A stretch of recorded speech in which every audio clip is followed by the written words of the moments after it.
oye! Yanga oye!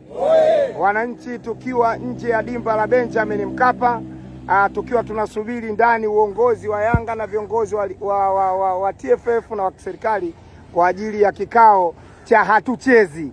Mnalipi la kusema mwalimu Yanga? Kwanza tunataka tuambie mashabiki na wanachama wa Yanga ambao mko sehemu mbalimbali, ni muda mwafaka njoo Benjamin Mkapa kwa ajili ya kushinikiza kuambia TFF, bodi ya ligi pamoja na viongozi wetu.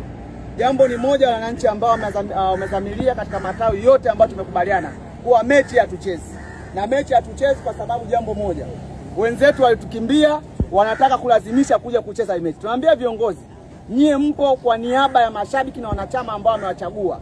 Wanachama na mashabiki wamezamilia, wamesema hakuna mechi kuchezwa. Yeyote ambaye ataenda kinyume na msimamo wa wanachama